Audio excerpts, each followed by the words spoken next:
Coming up on week 8 of the End Zone, it's 2 for the price of 1 at our Carl Logan Toyota Games of the Week.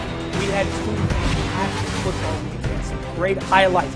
Couple teams, time for you to rise. Starkville, West Point, New Hope. Many teams in our area going down, trying to find a way to get back up, and no more acceptable losses now from here on out. All around division play. Highlights next. The WCBI End Zone Show with Robbie Donahoe and Tom Ebel is brought to you by OCH Regional Medical Center, Carl Hogan Toyota, East Mississippi Community College, and Max South. It is week 8 of the End Zone here, presented by OCH Regional Medical Center. Our great sponsors with us as well, Carl Hogan Toyota, East Mississippi Community College, and Max South. Robbie Donahoe, who's enjoying his Cubs win very much, alongside Tom Ebel, who's not enjoying. Still sad that the Mets lost. The Mets couldn't make it. That's his team from New York. But that's baseball. Cubs won on a home run in the 8th inning from Javi Baez. But this is all about football here on this show. We had 2 games of the week tonight. Both of them lived up to the hype. And overall, man, points. Yeah, all these points scored tonight. Some of them you look at them and you're like, we're playing football, right? Yeah, not basketball. Yeah. But some of these game of the weeks, though, they did not disappoint. 2 good picks, I should say. Not bad. I think we're pretty good at it, huh? Let's go to part 1. Pontotoc and Amory. These 2 teams have started to develop quite a rivalry, not only on social media, but also on the field. And we love a good rivalry here at WCBI. WCBI High School Football Game of the Week is brought to you by Carl Hogan Toyota in Columbus. I put on the Amory mascot head. It was going to be a fun night out, so I drove this car. That's the Toyota Corolla IM. You couldn't miss it. It's lime green. Looked great. Let's get to the game. To the crib of pain. It's Pontotoc and Amory. And oh boy, was it a heck of a football game. Panthers strike first. Z Gates takes that read option, kicks it out. Haki Rainey stays in bounds, and you're not catching Haki to the end zone. 38-yard touchdown. Amory strikes first. They lead 7-0. On the ensuing kickoff here, just to show you how physical this football game was, Austin Morvis. Hello! That's Tyon Johnson, who got planted. Wow. It was that kind of football game, but more from the A offense. Very nearly tipped. Instead, Gates to Rainey one more time. A 52-yard touchdown. It's 13-0 Amory after 1. And did I by any chance mention that Zeke Gates and Haki Rainey are part of this highlight? There they are again, 4-yard touchdown. It's 20-0 Amory. But here comes Pontotoc. Dem Graves trying to get back in it. Jacob Carter off the left side, bouncing through tackles. Walks into the end zone for the touchdown, a 15-yard score. Pontotoc trailed 20-7 at the half. Got it to a 1-possession game. Amory holds off the undefeated Warriors 26-18. That's my win of the night for Amory. And by the way, I know, can't put the helmet on tonight. By the way, this is now back-to-back weeks where Amory has defeated an undefeated team. Last week was Itawamba. This week was Pontotoc. That's big time for the Panthers. And their offense, too. And I was about to say your buddy Aaron from earlier today. Aaron, that's right, yeah, AP. Who was saying that Z Gates, they call him GOAT. They do call him the GOAT, He's been playing like the GOAT recently. Putting Amory on a roll. Boy, they are trudging right now. That was a fun night tonight with all those students in that tailgate. It was a great evening at Amory. So shout out to head coach Brian Pearson, that boys basketball team, put it all together, and everyone at Amory, a fantastic evening of football. Let's go to part 2 of our Carl Hogan Toyota Game of the Week. Smithville and West Lowndes. Had a couple guys from West Lowndes tell me that Smithville wasn't going to put up a single touchdown in this one. Really? Yeah, I don't know about that. They did. Heath Noe, Wesley Greer for 15 yards. Oh, did Smithville score? Yeah, we're going to tell you the final score here a little bit later. D. Moore scored a lot. He had 5 touchdowns, also set a couple school records on the ground. That's a 25-yard score. And Smithville's already really starting to extend their lead here. And now the defense going to come up with a fumble here. Knowles pounce on it and recover. And, well, guess who's going to be involved in this next highlight? It's Heath Noe. That's going to be to Wesley Greer, who's making some nice moves to bounce it off tackles to the end zone. Yeah, Smithville 55-31. The Knowles scored 55, weren't going to score a touchdown. They scored 7, I think. 7 or 8. I think he had 5. I think he had 5. Crazy. Well, speaking of high-scoring games, yeah. Greenville at Starkville. Here's the mantra of the game, running for their life. Here's Quez Aiken. Oh, hey, Quez. He's going to take that interception. He's going to bring it all the way back. Look at Coach. He's got the hand in the air. That's a touchdown. Boy, Callaway walked in, or I should say Greenville walked in to the meat grinder in this one. Callaway did 2 weeks ago.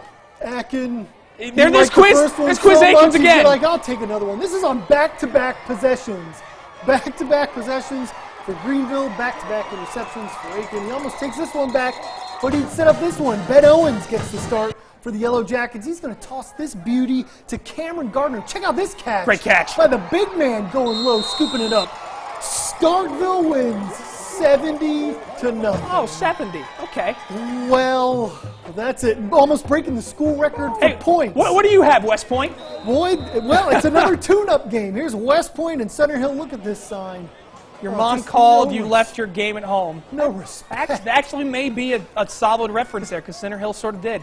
Well, here's a fourth down here. Marcus Murphy, he's going to finger point. That's a first down. Now it's set up this play by Clayton Knight to Jason Brownlee. Look at this catch. Scoop and score across the plane. That's a touchdown. West Point up 35-6 at this point. Here's some more mantra, running for your life. Look at this hit at the end of this one. Blam. Gets walloped, throws it out of bounds. West Point, your winner, 56-6. Tune-up games for both Starkville and West Point. Much-needed wins. West Point keeps rolling. Well, New Hope didn't have a tune-up game. They actually had a big-time contest with Lake Cormorant, who was undefeated coming into division play tonight. This division is kind of wacky. As much as we said West Point has this in control, has the division in control, not so much here. Fourth down here. Thomas Stevens going to scramble for the first down. That would set up Tyron Reed. This is a man's touchdown run right here. Just give me in the end zone for the touchdown for New Hope. But Lake Cormorant can put up some points. They did it tonight. 49-34. The Gators win over New Hope. And Lake Cormorant is also 3-0 along with West Point in the division. Tupelo is still perfect. Them Blankets win tonight at South Haven 38-7. They get South Panola next Friday. Tough one for Columbus tonight. The Falcons fall at Horn Lake 44-35. Oxford over Lewisburg 48-13. Saltillo led at the half, but Clarksdale comes back to win 32-7. Lafayette won on Thursday over Rosa Fort. New Albany's headed to the playoffs since Rosa Fort is ineligible, so the Bulldogs win 24-6. And Corinth rallies from a 12-point first-half deficit to win 21-12. We talked about it in the intro, Robbie, about high-scoring games. Well, it might not have gotten better than Itawamba AHS and Shannon. Here early on, Jordan Gilliland's going to find Dallas McGahee. Nice. Catch, score. Shannon, they cut the Red Raiders would take a 24-21 lead, but it's Itawamba's turn. Austin King, he's going to roll right. He's going to find Lane Domino. Yes. Great name. Dominoes his way toward a first down. Later on, it's fourth down. Look at this play action. Faked out the cameraman. Where is the ball? Bunch. There he is. Russell Bunch is going to bunch his way into the end zone. 63-51, your Indians. Okay. Yes, that score is correct.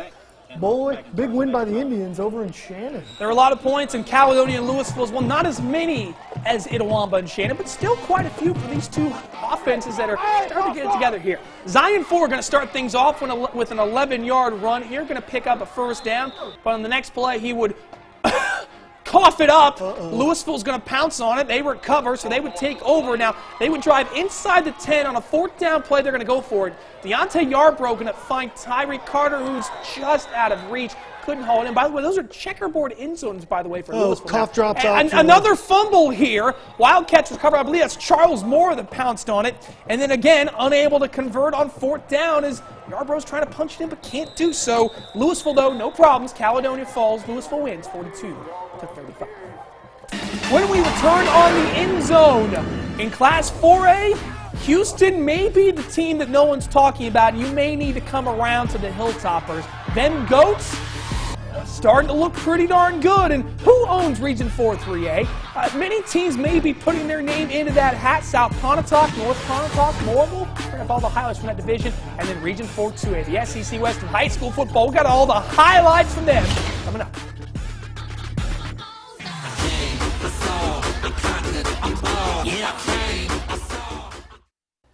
Back here on the End Zone, presented by OCH Regional Medical Center. Hey, by the way, it's week 8, which means that's technically the 8-bit show. Derek Cody started it a while back, so we do have to give him the tribute to this. So you may hear some Tecmo Bowl music throughout this show, so we hope you enjoy the little blast Stay tuned. from the past of could be coming. All right, let's get back to the highlights. In Class 4A tonight, Houston celebrating their state championship team tonight as they get their state champion rings, and they get a standing ovation from the crowd because they're that awesome under head coach Scott Camp. To the highlights we go. Kosciuszko start things off here on a decent run. Going to pick up a first down. Kosciuszko's been a really good football team over the last few years, but they did not retain their head coach over the offseason. They've had some issues on their school board, I believe.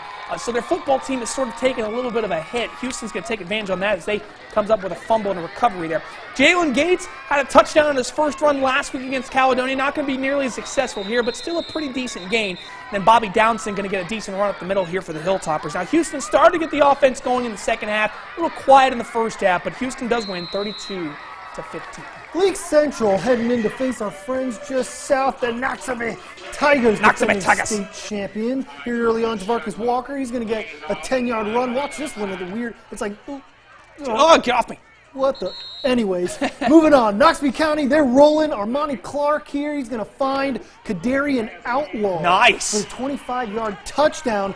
Noxubee, their defense was on point. The Tigers, they've been slow. They struggled to start, but yeah. To start, but they're getting back into it. They dominate tonight, 41-13. Good win at home for the Tigers. Toothpick Bowl is next week on a Thursday. That's going to be fun. Let's go to North Pontotoc and Moorville as we start things off here.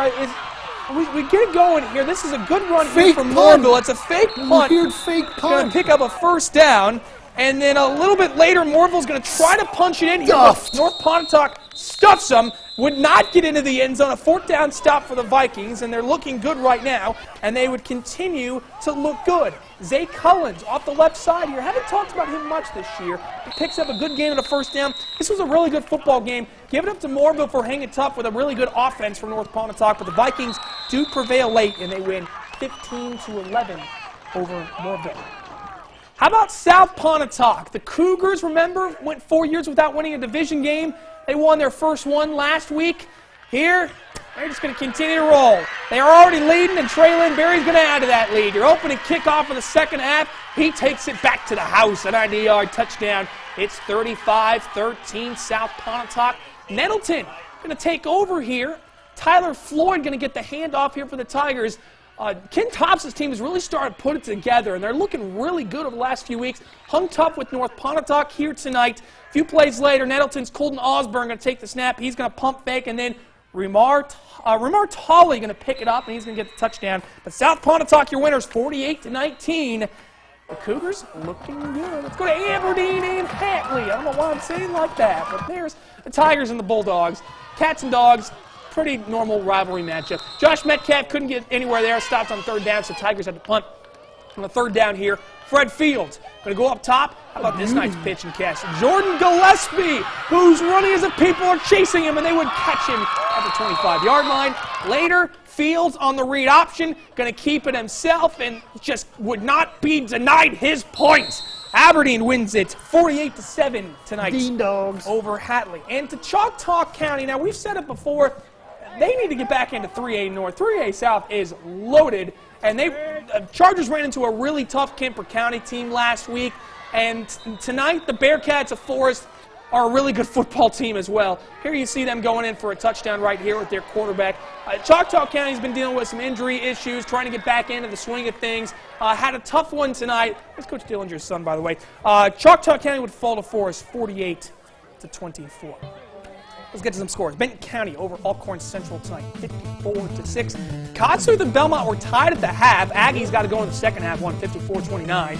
Boonville over Newside, 52-15. Independence over Water Valley, 48-20. Baldwin, that is the correct score, 78-0. They had to do a running clock in the second half. And Walnut shuts out Potsdam. Cracks. They cracked Potsdam, 20-0.